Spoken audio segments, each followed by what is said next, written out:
Hello, it's Juliana J, and I'm really excited to introduce my beautiful friend, Patricia Fitzgerald. You know, I've had a dream for a long time of having my own little mystery school, a place where people could come and expand their intuition and play and understand spiritual concepts in different ways. And I'm so excited to be having this beautiful lady with me in Eden Lodge, my new event centre in Ennis, County Clare.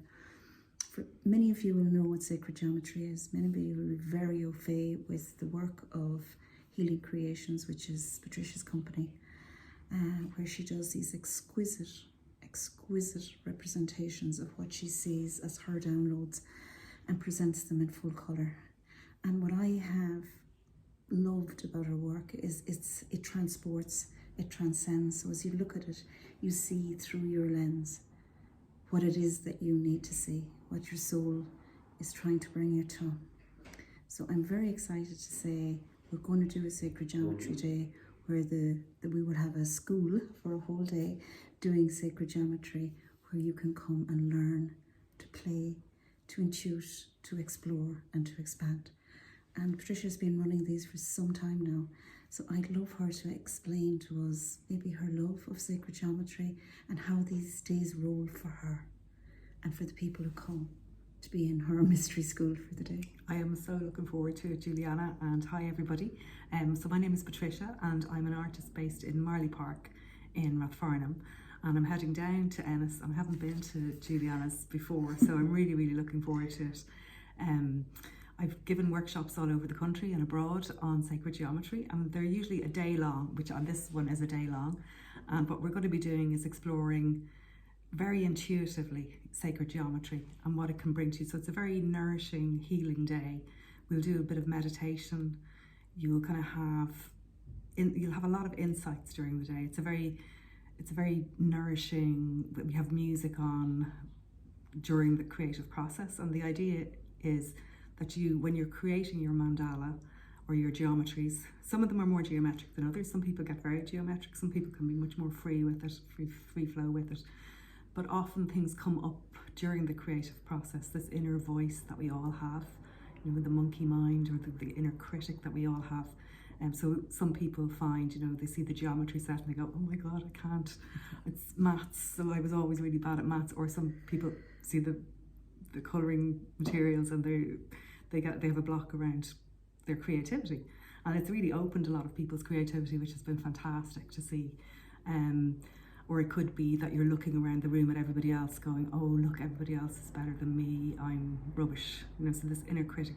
So the idea is, what I want you to do is to just become aware of that inner voice without judgment, and noticing where you feel it in the body and how it resolves. And so sometimes people can go through, you know, you'll come to points in the mandala, and it definitely happens in my own work, where you're going along and you think, oh, I love it. And I think it's the creative process in general, actually, this happens with, is where you're going along and you're going, I love it. And then you do something else and you go, oh my God, it's crap. It's really bad. I'm rubbish. It's crap. I'm crap. And this inner voice, this thing that we all do to ourselves. And it's about bringing awareness to that voice, so that when it happens, we're less likely to react to it. When we become aware of it, we can respond to it rather than reacting to it.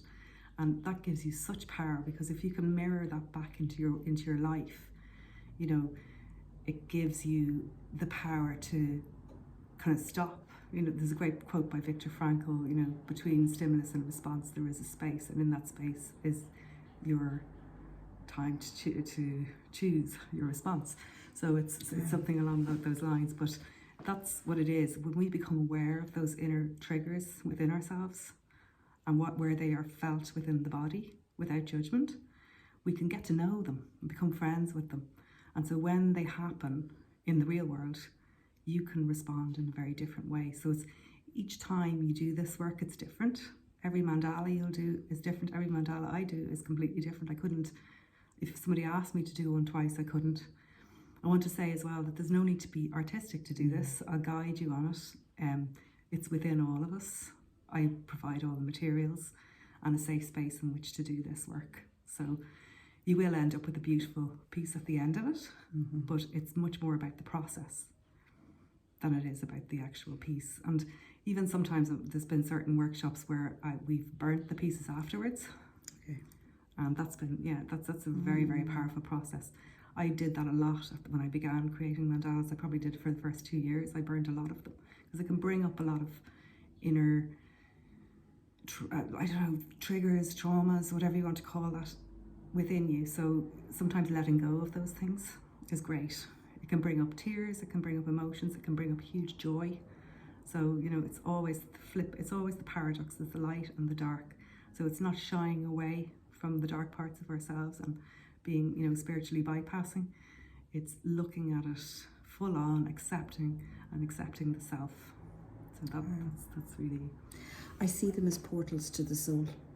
And I think we're, especially for people who really want to tap into the divine feminine, whether it's a man who wants to tap into his divine feminine or a woman, you're working from the sacral chakra.